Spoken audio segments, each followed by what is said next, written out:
Le mois dernier, je suis allée me promener dans le quartier Monzen Nakacho. Venez, je vous fais la visite. Première étape, le temple Fukagawa Fudoto.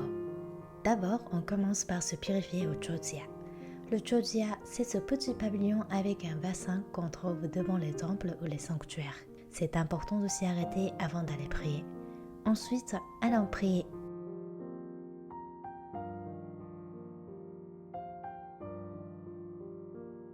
Ça, c'est un encensoir pour chasser les mauvaises énergies. Comme c'était le week-end, il y avait plein de stands et de petites échoppes. Allez, avançons vers le lieu principal de la journée. Le sanctuaire Tomioka Hachimangu. Je l'ai déjà mentionné dans ma vidéo sur l'histoire fascinante de sumo. En effet, c'est dans ce sanctuaire que les tournois Kanjin Sumo avaient lieu.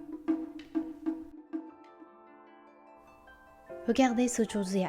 Il y a un phénix qui fait couler l'eau. C'est joli, non?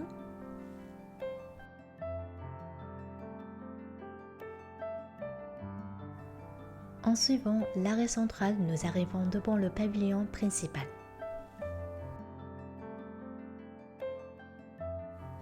Allons prier une nouvelle fois.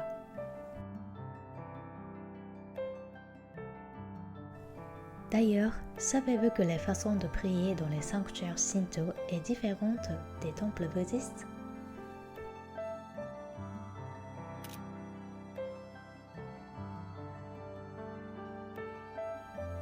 Suivez-moi, il y a plein de magnifiques carpes ici. J'adore les carpes, elles sont mignonnes.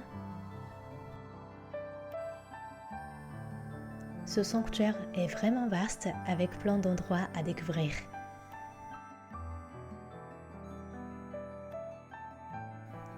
Et voici un autre endroit que je voulais absolument voir, le monument des Yokozuna. Sur ces pierres sont gravés des noms des Yokozuna de chaque époque. J'aimerais leur dire merci d'avoir transmis le sumo jusqu'à aujourd'hui. Sur le chemin de retour, j'ai fait un petit tour au stand. Ah, j'aime tellement ces couleurs. Mais bon, je n'ai rien acheté. Continuons notre balade. Regardez, encore une statue de lutteur de sumo. Ça me fait toujours plaisir d'en voir. Ce quartier n'est pas très éloigné de Kokugikan, la grande arène de sumo. Mais c'est la première fois que je me promenais vraiment ici. Il y a plein de choses intéressantes à découvrir. Alors j'aimerais bien revenir.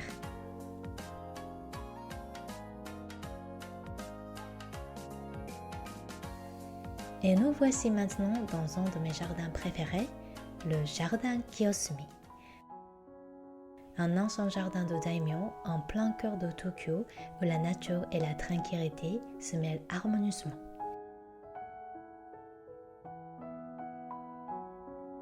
Ici, on peut admirer avant tout la beauté des pierres. On l'appelle même parfois le musée des pierres, car des roches précieuses venues de tout le Japon y sont exposées.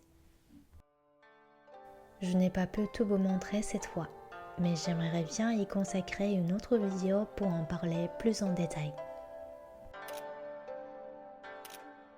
Enfin, pour finir, comme il y avait le tournoi de sumo, je suis allée devant le Kokugikan pour attendre la sortie des lutteurs.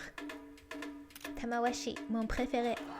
Puis le soir, en rentrant à la maison, je suis tombée par hasard sur un grand matsuri. Il y avait une sacrée ambiance.